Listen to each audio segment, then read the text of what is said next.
Hi, everyone. It's really lovely to have you all join us. I am Sandra Tamari. I am the director of the Adalah Justice Project, and we are thrilled to be hosting this conversation. One of our goals at the project is to bridge between radical, principled organizing happening here in the US and in Palestine. And this is a perfect example of how that work is happening and how those conversations are developing. We're running a little late. I am so sorry about the tech issues. Thank you for your patience. I do not want to spend a lot of time introducing this topic, because I know you're all here because you want to hear from our beautiful panelists. Just a little bit of housekeeping. We do hope to have a little bit of time for questions toward the end of our conversation with our panelists. So we will be looking at the chat. So if you have questions, feel free to drop those into the chat. If you're watching on Facebook Live, you can leave comments there, and we'll do our best to get to at least some of those questions. If you have any tech issues during the conversation, Elena is here. She's labeled tech support. You can direct message her, and she'll do her best to troubleshoot anything that's going on.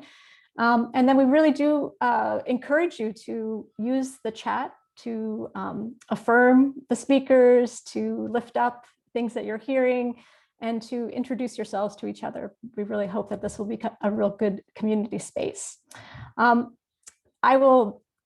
I'd like to really thank our panelists. They're amazing activists. I'm going to briefly introduce them, and then we want to get into conversation. We're joined by Soheir Asaad, who's in Haifa, a dear friend of mine, comrade. She is a political and feminist Palestinian activist. She's also a lawyer, a human rights advocate. She has amazing educational background. I don't think we have to go into everything, because both of our speakers are well educated and have lots of really amazing background. But we're really so excited to be hearing from Soheir. She is one of the amazing activists at Tal'aat, and we're going to be hearing more about that organization. And then we're also joined by a new friend of mine, Dr. Sara Ihmoud, who is a Chicana Palestinian anthropologist. She's been doing amazing research and work on women's resistance to settler colonial violence. We're going to hear a little bit more about her work. She is an assistant professor of anthropology at the College of Holy Cross and is a member of the new Palestinian Feminist Collective. And we'll be hearing more about their work. So welcome to both of our panelists. I want to jump right in. Soheir, I wonder if you could just give us some ideas of the work that you've been doing as a feminist organizing in Palestine. Thank you so much. Thank you, Sandra, and for everyone who is joining us. I'm really glad that I have the chance to take part of this conversation, and really let us try to make it a conversation rather than a classic webinar, to try to change, to exchange thoughts as allies and people who work on multiple issues of justice. I will speak briefly about Tal'aat, try not to take too much time, but I'll be glad to take any questions in that regard later. First of all, Tal'aat came in a very specific Palestinian, local, and regional and global context. Tal'aat, and it's very important since we're speaking as people who are active in many different struggles, not only of Palestinians, not only of Palestinian women. Tal'aat was inspired by struggles both on the global scale of women all over the world who are trying to reclaim feminism and to reclaim also liberation in their specific context, try to redefine it and to understand how feminism can be a tool or a lens that addresses all forms of injustice faced by not only women, but by everyone in their communities. This also came in a context, maybe now we're experiencing the hardest moments of liberating the Arab world, of the Arab revolutions, but Tal'aat came after a period of uprisings all over the Arab world, where all of us kind of started to think deeply about the meaning of liberation and the meaning of revolutions, and to try to see what were the main slogans of these uprisings and how they are connected to people's reality, turning liberation into a question of not being liberated from only regimes or liberated from imperialism or capitalism, but rather also being liberated and started to think about the various ways that violence is inflicted on people and women, and the different ways that women and people in general are experiencing injustice. And I think the Arab revolutions were a turning point not only to Palestinian feminists, but to Palestinians in general, where the question of liberation and political struggle has become less technical, less of big slogans, and more connected to the lives of people. And here came the question of violence. We're living brutal years for Palestinian women, for the Palestinian community in general, especially the Palestinian community in 48 that is experiencing an extreme level of internal community violence. In the three last years, 120 Palestinian women were killed only in the 3 last years. And even this data, just to understand how many women were killed, was a challenge for Tal'aat at the beginning because of the different geographical and fragmentation realities that we Palestinian women experience in a daily basis. In that period, it was the end of 2018, a young woman was just killed. And the struggle, like Tal'aat, started by a group of Palestinian women in 48 in Haifa, and later developed to include many other Palestinian activists inside historic Palestine, but also in the diaspora.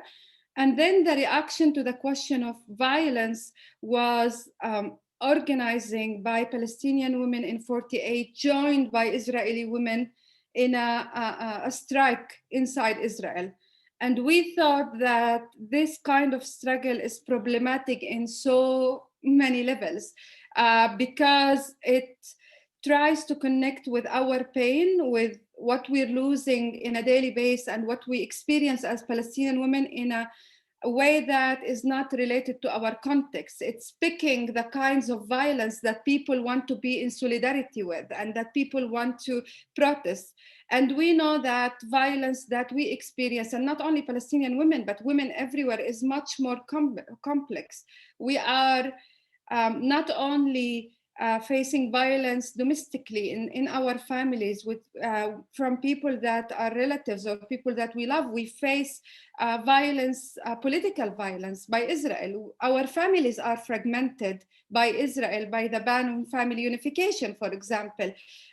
We face violence by losing our lives when we resist the occupation. And we face violence, and maybe not me, but women who experience harsh economic and social conditions face violence because of the brutal capitalist system that we all live in. And in Palestine is much more complex when it plays with a colonial reality. So we wanted to challenge not only the reality of violence, we wanted to redefine what violence means to Palestinian women, that it's not individual, it's not a family matter, it's not only a community matter, it's a matter of regimes and systems that control our lives. And we wanted to think, how do we resist this violence? And by resisting this violence, we realized that we cannot not address the issue of fragmentation in our community, the fact that our community was torn apart, the fact that we are living in poverty, that we are oppressed in a daily basis. And that's why we thought about organizing Palestinian women all over Palestine, and also Palestinian refugee women and Palestinian women in the diaspora. Of course, this is a huge challenge. We're still in the beginning, but just let me speak a little bit about, and I'm sorry, maybe I'm a little bit longer in this question. I'll try to be more brief later, but because I'm just trying to introduce the main ideas. in the context of Palestine, the Palestinian feminist movement, maybe you cannot even speak about a movement, you can speak about Palestinian feminist work through organizations, through some political activism inside of the Palestinian political parties and fractions. And therefore, there was never a sense of a movement that all Palestinian women can be part of and think about ways we resist in our reality, and also even how to analyze such a reality. And therefore, you see these fragmented struggles. Gaza is struggling in a different framework. The West Bank is in a different framework. 48 with a different framework. So part of the challenge was to try to overcome this fragmentation and to try to understand to try to imagine even a Palestinian community and how we experience our life in it, and to aspire to, by our feminist agenda, to kind of affect the political discourse and the liberation project. And the other part that motivated us, many of us are activists in many of these political parties, previously activists, and we experience how not only the reality experienced by women, but by many other marginalized people inside our community is not on the agenda of those who are claiming to work to liberate Palestinians. It's a second or third priority and often seen as a distraction from political liberation. So our slogan was, there is no free homeland without free women. And we started by saying we're not only expanding and widening the way we understand feminism, we also want to redefine our political project as Palestinians, to redefine liberation in a way that touches all Palestinians and in their different realities. I guess that's it. I'll maybe expand more on that question later. Thanks. Thank you so much, Soheir, that you touched on so many important points that could warrant a full few hours each. We will dig in more. Saada, I do want to turn to you. You are a feminist scholar whose work concentrates on how Israeli policies impact Palestinian women's bodies, homes, spaces, and intimacies. Can you tell us a bit about how you understand state violence against Palestinian women in the homeland, and how that is connected to what we're seeing here with surveillance and policing of Palestinian women in the US?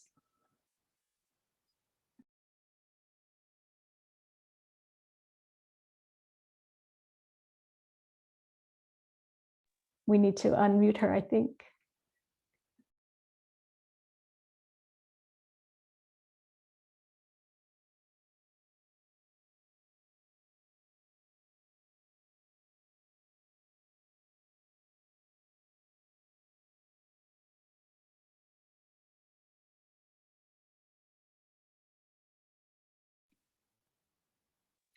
Sorry for the delay, everyone. Thank you so much for that.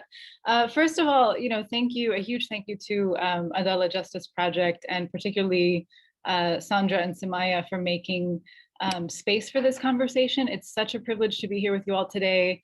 I'm really honored to be in conversation with Soheir, someone whose work and whose leadership I admire tremendously. And I think, what you just outlined for us is so rich, and touches on so many of the things that I want to say as well. So I'll just kind of touch on a few points from my perspective as a feminist scholar, and kind of, help us think through some of these issues and kind of some of the interconnections a bit more, I hope.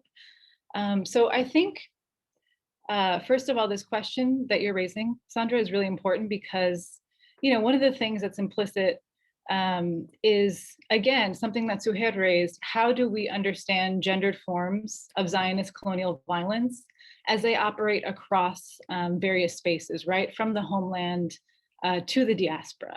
In a sense, how do we think about colonial violence across the geopolitical fragmentation imposed on our people? So I think, for me, as a foundation for considering this question, when we're talking about the conditions of Palestinian women in the homeland and the diaspora, we're talking about Indigenous women. in a context of an ongoing settler colonial project. What do I mean by settler colonialism? I mean, Israel is a colonial project that is predicated on a logic of native elimination, right? A project that destroys in order to replace, right? That aims to destroy native Palestinian life in order to replace it with a new settler entity, and a project that is structural and continuous, not an event. So this is why we say that the Nakba, happened in 1948, but that it's also a structure of violence that is continuously shaping the conditions for Palestinian life in the settler colony and beyond. So within this context, Palestinian women are indigenous women who are surviving and resisting this colonial logic of native elimination, right? And with this framework in mind, we can draw on the insights of indigenous feminisms to understand the violences inflicted on Palestinian women's bodies, lives, and spaces across time and across some of the geographic divides that Soheir, so eloquently outlined for us just a few moments ago. And there are a few things that I think are super important to highlight here. First, that gender and sexual politics have been deeply entrenched in the history of racial violence at the core of Israel as a settler colonial project. As Native women, our very bodies are a cultural locus of power, right? Because in our very bodies, we carry the possibility of giving life to the next generation of Palestinians. And along with that, indigenous sovereignty, indigenous futurities that are contestations of colonial politics, our bodies and our sexualities as Native women have always been a central site of contest for that reason, right? And the second thing I want to say about this is that, as indigenous feminist scholars and activists have pointed to in many other cases, the Zionist settler colonial regime, like other settler colonial structures, has sought to manipulate patriarchal forces within the society of the colonized since the Nakba. So the systematic violence of the state has really altered the very fabric of Palestinian society and social relations in these various spaces and shifted power relations within our communities. And that includes gender relations, right? So colonialism empowers patriarchy. And that's why, as Palestinian women, we face these interlocking structures of oppression, of colonial and patriarchal violence and control.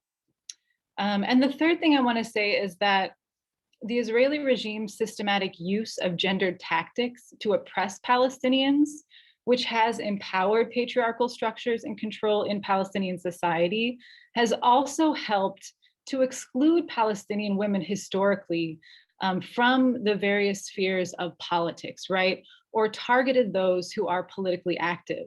And we see this manifesting again in different ways in the homeland and throughout the diaspora. So, again, as Soheir was just outlining, these colonial, the colonial apparatus works in different ways in different spaces, right? In Gaza, it may be the shoot to kill policies at the border, which are targeting Palestinian women, right? We saw this in the case of Razan Najjar during the Great March of Return. In 48, it might be the feminization of poverty or the soaring rates of feminicide that we just learned about a few moments ago. Or, it might be the fact that the Palestinian community in the Nakab has the highest mortality rate among mothers and children during childbirth, right?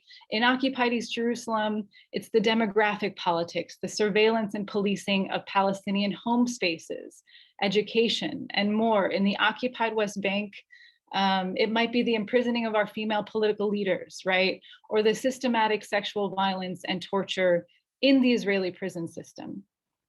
And in the US, we don't face the outright, militarized violence that we see our sisters facing in these other spaces, but it's the censorship of Palestinian women's aspirations, right? Our narratives, criminalization of our speech on Palestine, where many of us, including myself, have been viciously attacked by the Zionist lobby in attempts to curtail our speech on Palestine, where many have lost their jobs and livelihoods, who have been censored, where our young Palestinian women student activists are bullied with threats of rape and sexual violence for speaking out about the liberation of our people. So I'll just wrap up by saying, you know, the totality of these forms of Zionist violence target us as Indigenous women across these spaces. And if we understand the fact that gender and sexual politics have been deeply entrenched in the history of racial violence at the core of Israel as a settler colonial project, then we can see that gender and sexual liberation of Palestinians, like all Indigenous people surviving ongoing structures of colonial violence and control, is centrally a political question. And I will stop there for now. Thank you so much, Sada. Again, such a clear description of what we're facing here and there, and making it very clear that the fragmentation that we're facing is part of the colonial plan. And I want to turn back to Soheir. You addressed the fragmentation and Tal'aat's attempts, right, to restitch, right, the geographic and cultural and social divisions that have been imposed upon us. And I want you, to say more about that, about how Tal'aat has been working on that fragmentation, and want you to pick up on any of the other points of challenge that you're facing in your work in this particular very critical political moment. Thank you, Sandra and Sarah, for the great remarks. Again, I'm going to be emphasizing some of the things I already said, but to try a little bit to expand. I think fragmentation is not a matter of geography or only, or cultural fragmentation, or even social fragmentation. Fragmentation is a form of violence inflicted on our communities, both impacting our reality, but also impacting our ability to resist. And sometimes this is often ignored. Sometimes you think it's enough to recognize that there is fragmentation, and let us try to overcome that and to organize, whether as a part of political movement or a feminist movement. But I think sometimes we don't realize really how deeply fragmentation not only destroyed our communities and how much trauma it left, we also don't realize how much it destroyed our ability to resist, our ability to politically organize. Israel has destroyed directly and indirectly for years since the Nakba Palestinian political spaces of organizing, by either banning them or either by directly banning and imprisoning Palestinians and persecuting, but also by creating conditions where people feel that struggle will carry a lot of price, where other Palestinian political movement has made different choices that will seem more reasonable, more realistic, and in a way that this defeat has led some to accept the reality of political, geographic, social, and all forms of fragmentation that we experience. And again, this is not only felt and experienced in Palestine. I think it's experienced in the whole Arab world. Again, we all felt the moment of this revolution, but also we are, sometimes we think about ourselves as the generation of the defeat of this extreme hope that we all left. And I think in this moment, many Palestinian young women and men and others has felt that the political project, including feminist project, that they were part of, do not address anymore the reality that we live in. And we try to move into a different political framework, which again, as I said, will not gain its understanding of our reality from the existing power relations and from what was imposed on us as Palestinian and as Palestinian women. But we'll try to first start with understanding the reality differently, trying to see how Palestinians are living and how our daily experiences, the oppression that we experience is deep rooted in our common history and common fragmentation, forced displacement, and everything that we as Palestinian experience. And to link the social issues of violence, internal violence, into that is a huge challenge, because whenever we bring this, many times people say, okay, so do you want to accuse Israel also of femicide? Do you think Israel is to blame for the violence that Palestinian women experience? And again, the cultural framing of this violence appears. And again, I don't think it's a Palestinian issue only. I think women from marginalized communities all over the world, or women who live in communities who are colonized or experience other forms of power and oppression, many times the violence that they experience is defined as a cultural violence. So first, even with our own community, to try to shift that by saying Israel is a source, a primary source of violence, not only political and economic violence, but even internal violence. This violence is empowered by Israel, factually even. We know how the Israeli police is involved in that. The Israeli police, that its primary objective is to inflict surveillance on the Palestinian community, to care for the colonial security interests of Israel. The way when there is an internal issue of violence, it actually empowers those who commit this violence. Many of them are never caught. About 80% of the women, I'm speaking in 48, who were killed after reporting to the police were Palestinian women. The last one of them is Wafa al-Abahri. Wafa al-Abahri is a Palestinian woman from Arabi. Wafa went to the Israeli police for years and was killed in the middle of the day in the street inside her city. Now, this involvement is often very hard to explain to the community, and to try to explain the complexity of violence without seeing as blaming Israel for our own cultural violence. Now, I think this problem is also very linked to the political context, again, of defeat that we experience, where people who try to bring other voices are viewed as too radical, irrational, and that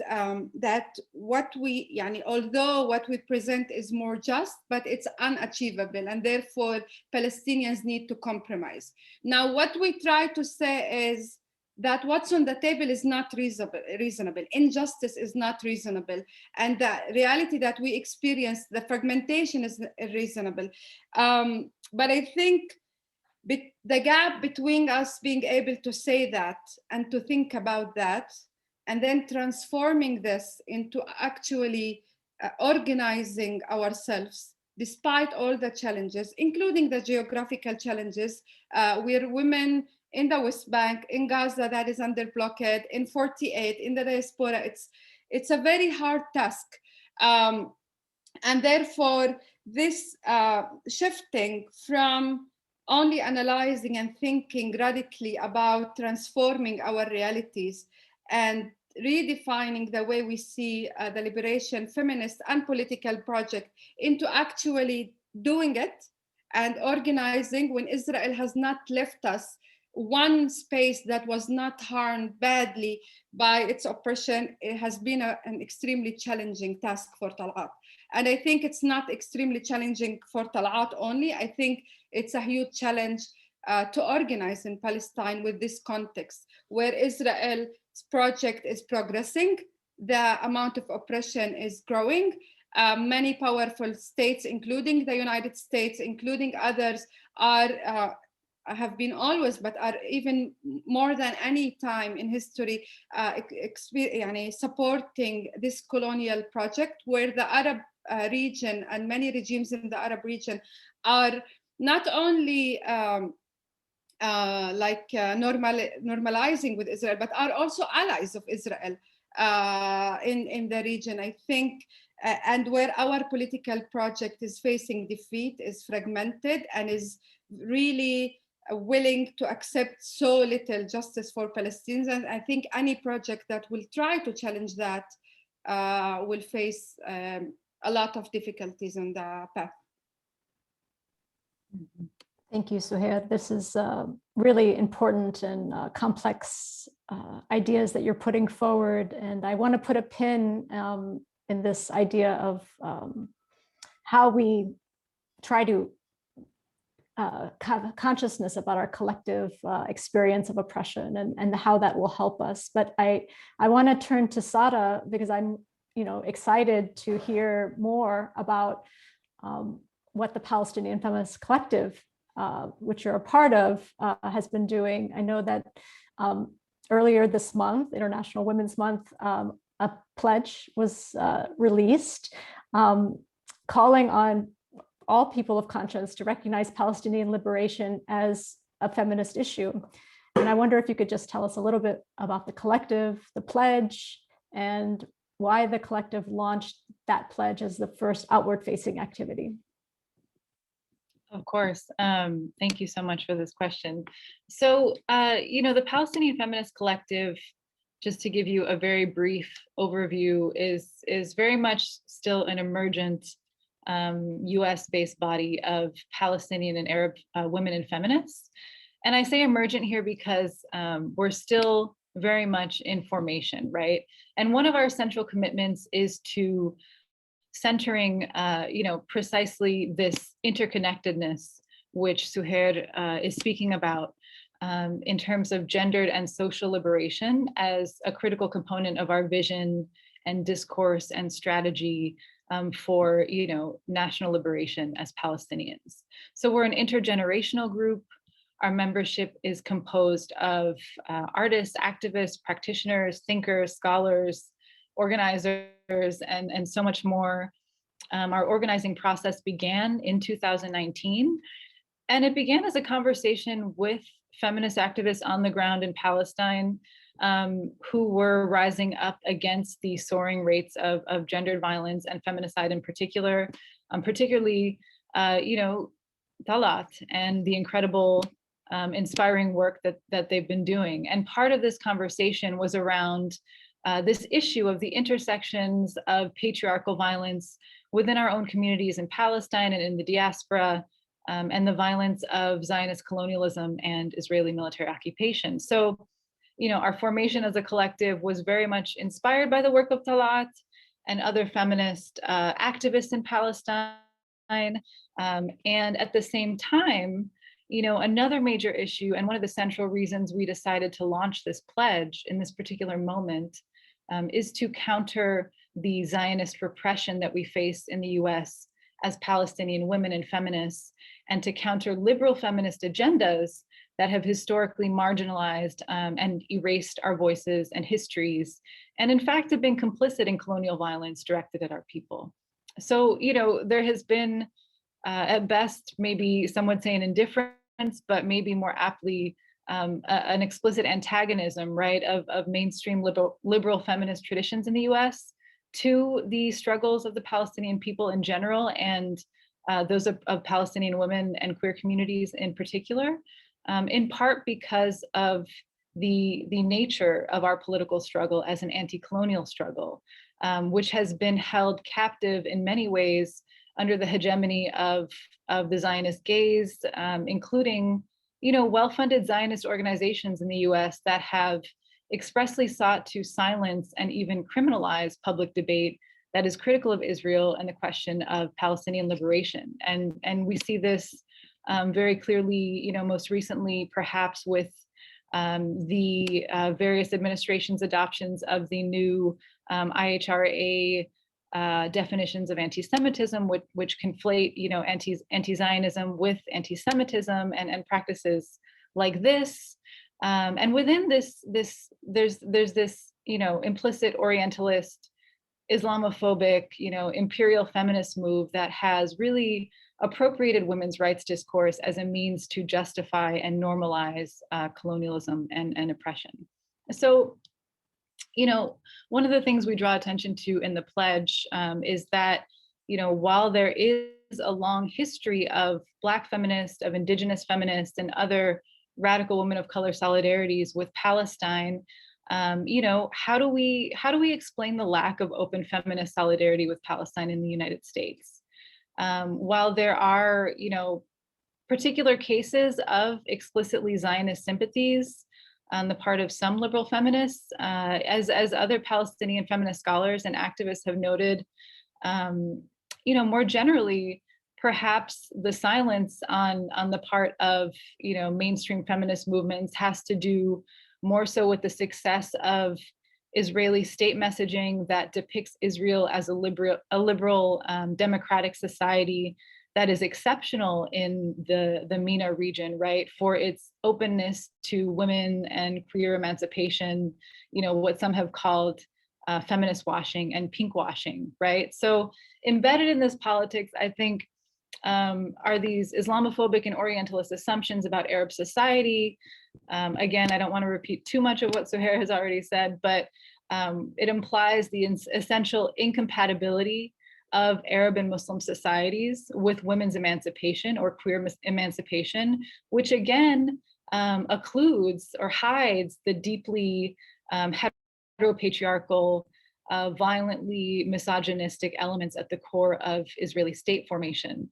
So the pledge that we launched last week, which I will link to in the chat today, really invites our allies and our co-strugglers to commit to this idea of understanding Palestine as a feminist issue in order to counter these discursive and structural forms of violence, while at the same time acknowledging this deep interconnectedness of these structures of violence, right? Settler colonialism, anti-Blackness, racial capitalism, and hence the need to approach all of these kind of interlocking structures of violence as part of this feminist struggle. That's really beautiful. It's such a beautiful document, and I hope that everyone will support and follow the work of the Palestinian Feminist Collective. Thank you so much for that background, Sada, and looking forward to seeing how the collective continues to organize and show up in the world. We're here to support all of that. Soheir, we're running a little short on time, but I wanted to, just go back to your really important points. Obviously the work that Tal'aat is doing is having huge impacts and has reached Palestinian women in the U.S. And it's, gone, there were Tal'aat uprisings in Beirut and throughout wherever Palestinians were found, you found the messages of Tal'aat coming forward under that slogan, no free homeland without free women, really, trying to erase that tension that, has existed for so long, that we can't have national liberation, that we have to prioritize national liberation and put off discourse about women's futures, women's rights for a later time. And, you wrote so beautifully about Tal'aat, last year in an article saying that, it's important for us to hold space for people's personal stories and pain to be shared. It's there, you were getting at this earlier, that it's there that we articulate a collective experience of oppression. And this is where we can come forward with better strategies and better political analysis to go forward to get to liberation. I'm wondering if you could just say a little bit more about that. I know how challenging that is, but I think that this is really important for us here in the US to understand and be part of as well. Yeah, thank you, Sandra. I think context of national liberation and other contexts of liberation often, instead of liberation really being a process of understanding the reality of people, the way colonialism is impacting their life, and the way different structures of oppression are impacting our lives, and from that to think about how we resist and what political project and what vision we have. I think, as in many contexts in Palestine over the years, the political project or projects, I would say, fragmented projects probably, are not really touching the lives of people. And I think for someone who was in politics for many years and for someone with feminist lenses, maybe, to try to think even about the feminist slogan of like personal is political, and to try to think how to apply it on the question of political liberation as Palestinians, we saw that the pain and the reality of Palestinian women is not reflected on the political project, sometimes not in the level even of discourse. Mm-hmm. And if it's reflected on the level of discourse, it's only a slogan and not really a priority in the political project.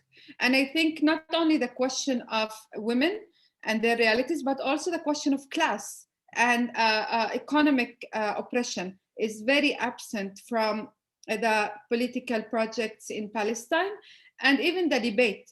And if it's brought, it's always like being swallowed by what national liberation means.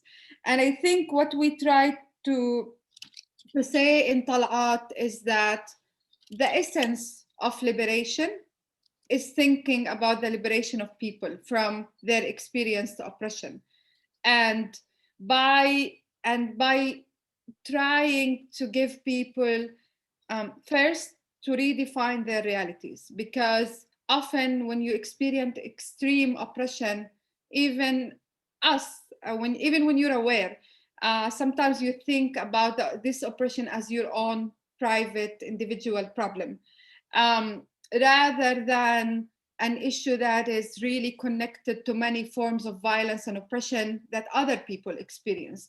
And I think for years, the political project in Palestine has not allowed spaces for people to share that and to understand even how oppression plays, and to turn this common understanding and common awareness into tools of resistance in a way that people have actual agency in the struggle and not just audiences of the different political movements who have turned into elitist struggle, not connected to people's pain and not truly liberation projects.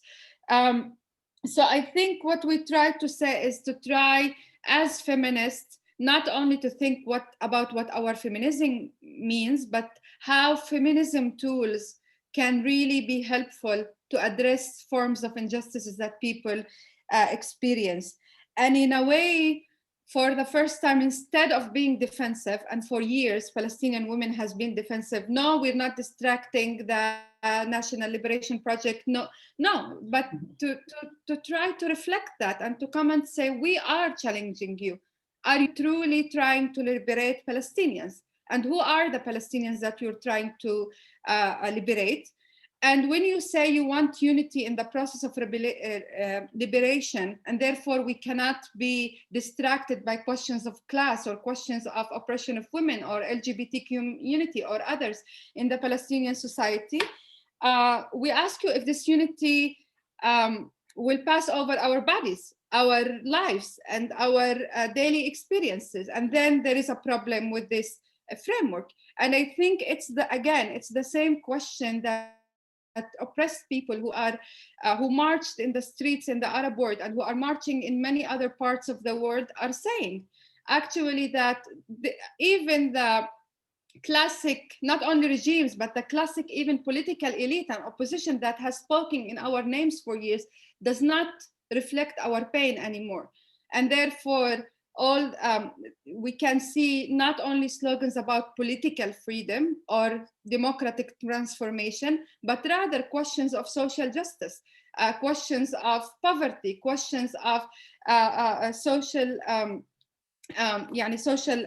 also even safety for the community. So I think we try to basically steer the conversation into that direction. And I think, again, it's very challenging because this is not the way people understand politics. People are traumatized by the way politics were experienced, and politics are seen as this game of power relations, but we try to see it as essentially a question of justice, of liberating people, I think. Thank you so much, Soheir. We're going to keep this conversation going for another 10, 15 minutes. I know that we said we'd be closing at the hour, but we started late. This is being recorded, and we will send out a recording to everyone who registered, and it'll also be on our Facebook page. Sara, I want to turn to you now and ask you a little bit more about the pledge. The Palestinian Feminist Collective pledge states that we, the collective, is building upon the history of Palestinian women and their co-strugglers who have worked to end multiple forms of oppression. I wonder if you could tell us a bit more about how the collective understands this pledge in relation to the feminist legacy of Palestinian organizing and the current work that Soheir is speaking of. Thank you so much again, Sandra. Well, I think, we see ourselves very much as honoring the feminist traditions and the embodied cultural wisdom and deep labor of love that our mothers, our grandmothers, our ancestors have forged in struggling to protect Palestine, in surviving, the most egregious forms of colonial violence and injustice, so that we might have the chance to be here today.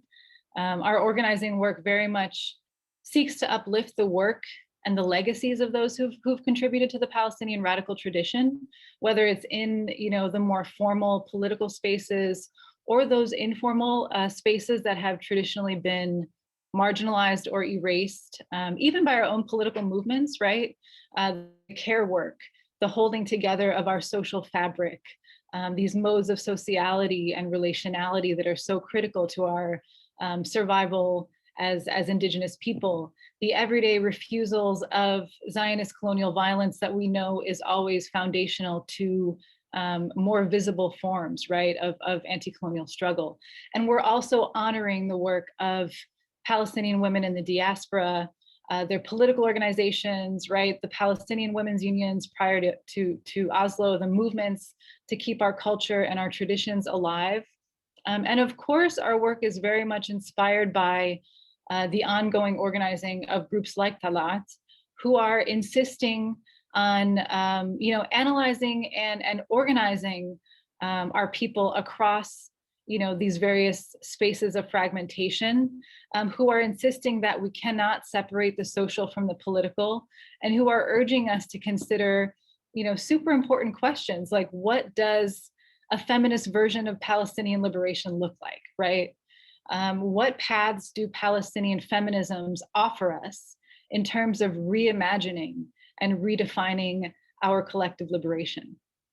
So the PFC approaches our work from both an anti-colonial and life-affirming decolonial perspective that is, working to oppose and contest colonial logics and policies that inflict violence and surveillance on our people, while at the same time, I think, affirming life, considering, how we can heal these deep wounds in our communities that have experienced harm and injury for so long.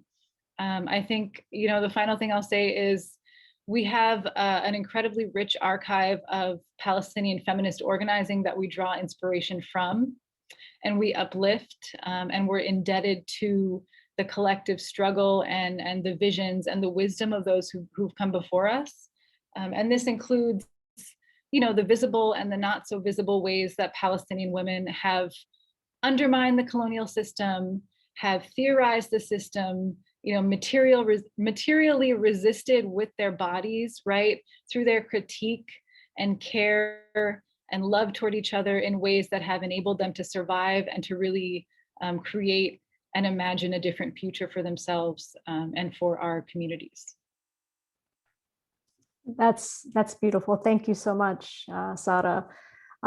We do have some really good questions coming in, but just as a final word, I'd like to just ask you each briefly, and we can imagine the answers, but we want to hear, what, people here listening, mostly in the West, what does their solidarity with Palestinian feminists require?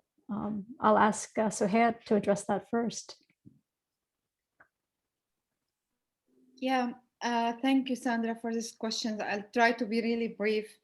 I think since we don't understand our feminism as an issue of women, simply an issue of women, regardless of the different experience realities of these women, but rather we understand it as a lenses that we can start from our own experiences as women in its complexity, and look at the world in all the forms of injustice that are experienced by others. And in that, we expect from ourselves as Palestinian women to understand the complexity of violence and oppression that we face, and also to understand the complexity of violence and oppression that women and other communities face all over the world. So we expect when people are in solidarity with us, not to be in solidarity with Palestinian women as their saviors. We don't need saving. We think that violence against women is experienced in different communities around the world. It's not a cultural or Palestinian issue. And we think that we have the agency to address our reality, to analyze it, to understand it, and to think about the tools of our resistance. And we really appreciate solidarity, but we want solidarity to be based on these values and principles, and not simply on us being women, or someone thinking in a mind of addressing selectively the forms of violence that we face. So we don't welcome, and we said it in Tal'aat at the beginning, while addressing specifically Israeli women, we don't welcome solidarity on issues of domestic violence, but no solidarity on issues of colonialism or a capitalist reality, and the way they both interplay and affect our reality. And I think this is not only a question about solidarity with Palestinian women, but also solidarity with the Palestinian people as a whole and any oppressed groups. So I think there are principles to be held when doing this solidarity work.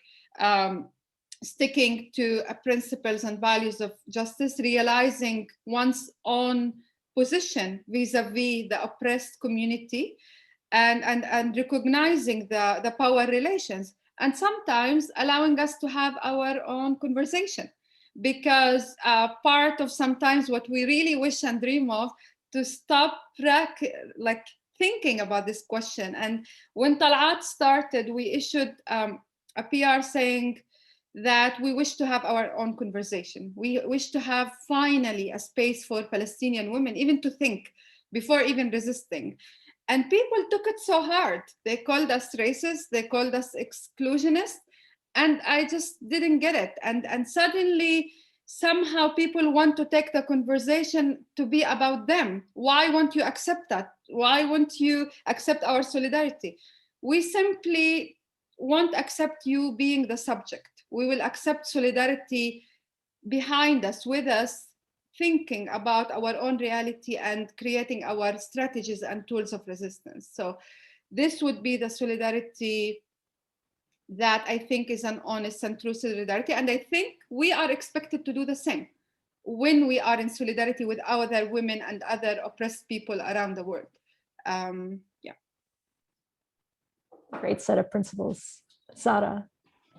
Yes, I think what Soheir said was so powerful and beautifully outlined. I don't think I can repeat, too much of that. I agree with many of the things that you just said in terms of kind of principles. I guess I will say that to add to that, right? I think we have to see solidarity as a process, as an ongoing process that is praxis oriented and that involves political struggle. The Combahee River Collective wrote in 1973, and I'm paraphrasing here, that basically if Black women were free, it would mean that everyone else would have to be free, because Black women's freedom would necessitate the destruction of all systems of oppression, right? And I'm uplifting this here because I think that solidarity with Palestinian feminists is an anti-racist struggle, right? Solidarity with Palestinian feminists is an internationalist struggle. It's an anti-capitalist struggle. It requires that we recognize the interlocking nature of structures of violence and that we work toward transforming the conditions that form the basis for all of these interlocking forms of oppression. And part of that is to radically re-envision, how we see the world. And I think that this is, again, a sentiment that is expressed as part of the PFC's pledge. I so appreciate all of you being here with us today. I think having these conversations is a starting point for building these forms of solidarity that we're talking about. And I do hope that if you haven't already, that you will consider joining us in this work and that we can continue these conversations moving forward. Absolutely, Sara. I think there's a lot of interest in that. We do have a question that's specifically around international sanctions. And I know that part of the pledge is support of BDS efforts. So I'll direct this to Sara. Someone is asking, international sanctions are one way to get Israel to pay attention and to be held accountable.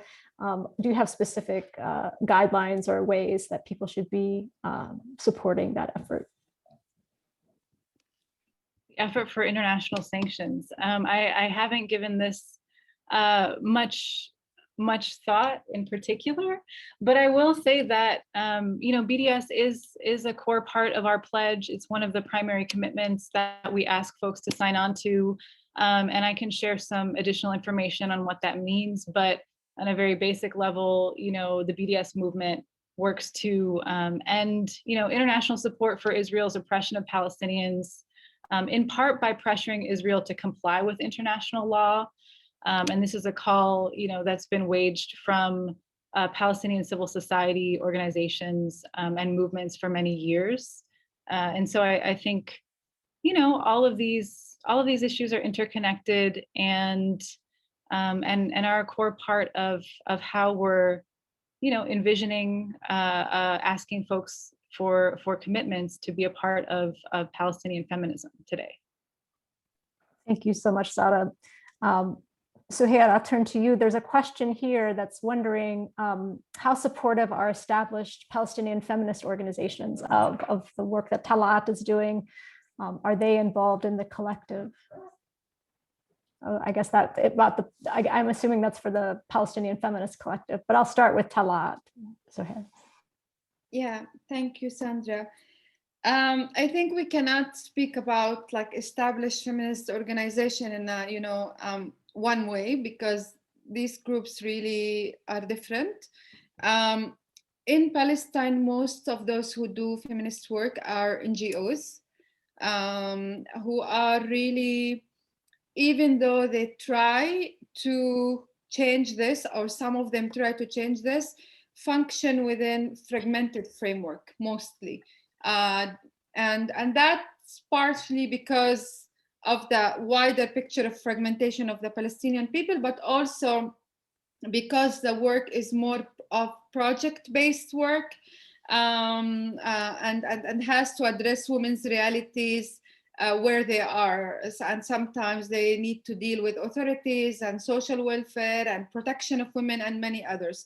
So Tal'aat is at least the last few years is the first feminist movement to come and think as a political movement first, and to try to challenge this fragmentation, and obviously to challenge the framework in which feminism is being out there in the community. And this was challenging a little bit. We have received some support from some feminist groups who are not part of Tal'aat, but joined the protest and supported us, especially during a very hard battle about sexual harassment that happened after the demonstrations. And this was a very hard and traumatizing struggle because it was directed against sexual harassment in political organizing spaces and NGO spaces. Now, this is a huge challenge for feminist organization, established feminist organization, because you're not dealing with community violence, which you can distance yourself from. You're dealing with violence among colleagues, a director of an NGO or a political leader who also, because of the power relations, because of the dominance, some people will be afraid to challenge. So their Tal'aat actually was in some clash with some of the established feminist bodies, some of them who won't challenge violence in these spaces. And therefore, I think it's a very complex question. I think we, of course, built on the legacy of Palestinian feminist work for years in organization, inside political fractions and movements. But we also bring something different to the table, which not only challenges political liberation, it also challenges the way we understand feminism. And also it's challenging existing power structures inside our community. And this is not easy.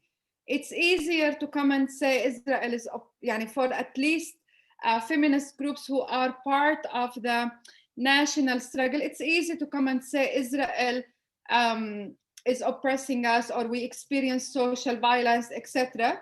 And maybe you will will have differences around strategies, but it's very hard to come and say our own political elite, our own civil society elite is also involved in violence and oppression of Palestinian women. So this was a huge struggle. And of course, we had some great allies that we really appreciate and can offer us help that we cannot bring to the table. We don't have the expertise of offering protection to survivors of sexual violence. We don't have a lot of what they really have worked on for years, and their contribution was valuable. And they themselves has been involved in a campaign that really brought stories of women who experienced sexual harassment. And I'll point out especially Siwar and Al-Qaws, who were really very extremely supportive of this struggle, and others were some involved and some really even opposing to this struggle and not willing to pay the price of this social conversation that started to happen. So yeah, I hope I answered somehow this question, because the answer is really much more complex, but I'm trying.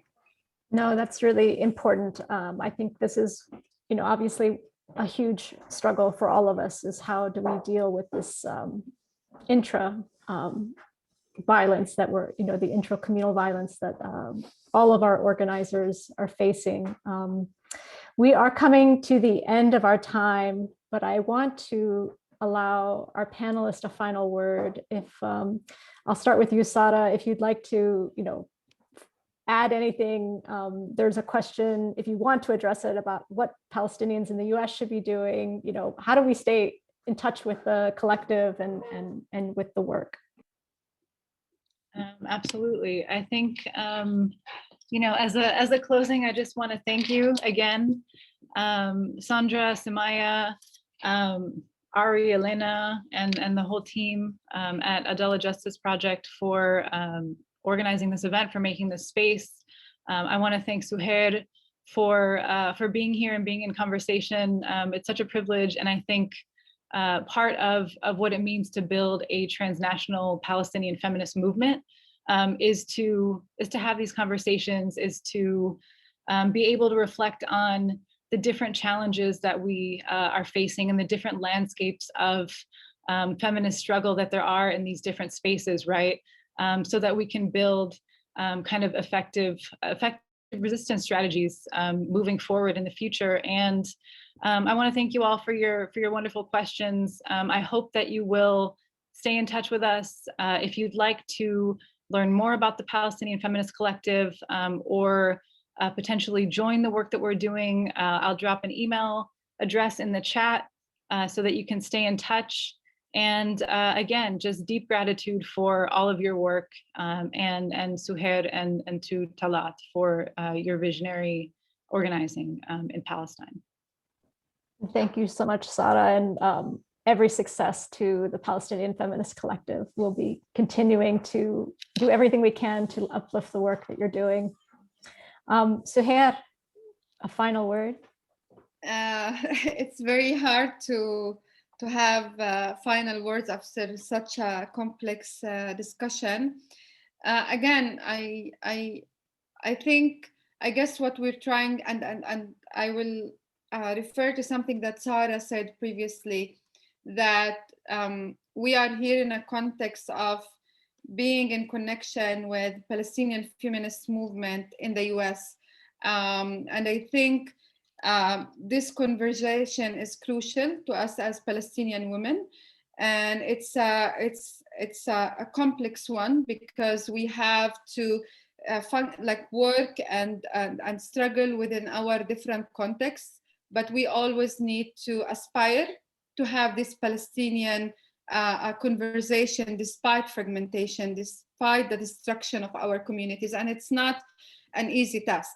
And I think Tal'aat has started really with huge support, and thousands of women were in the street in the different protests of Tal'aat.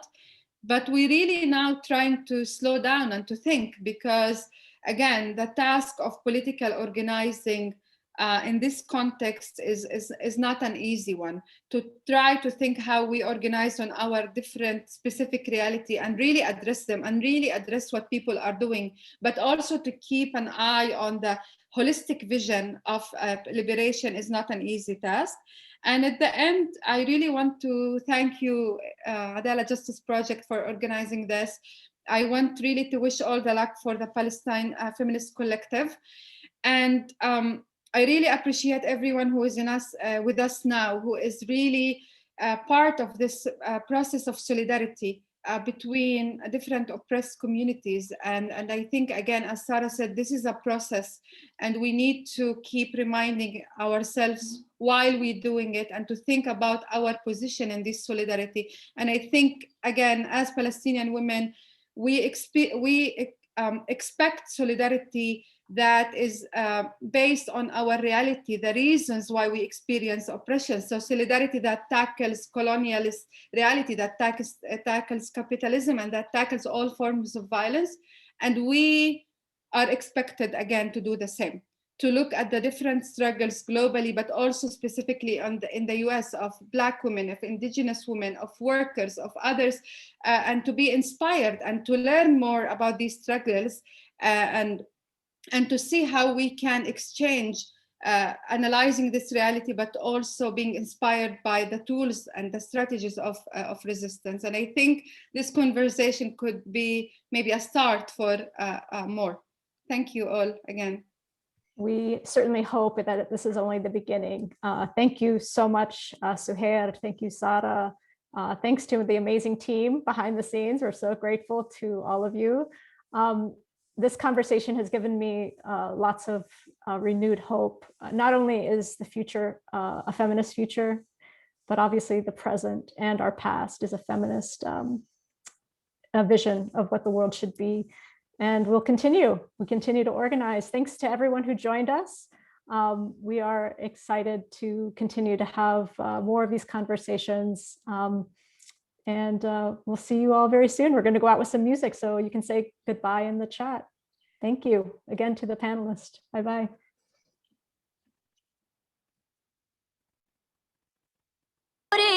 قومي قومي قومي جواتك الثوري ثوري قومي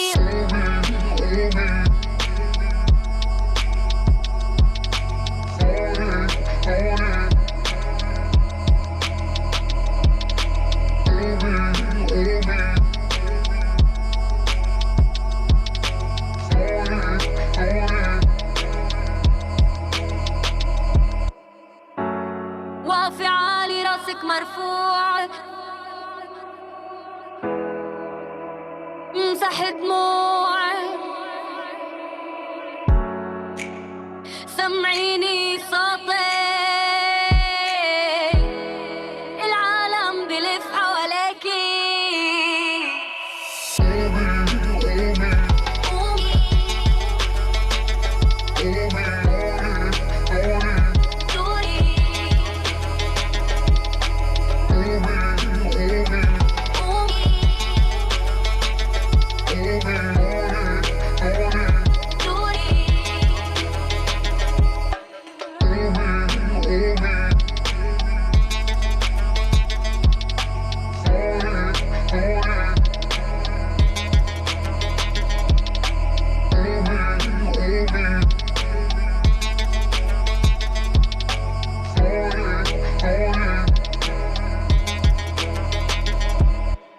Palestinian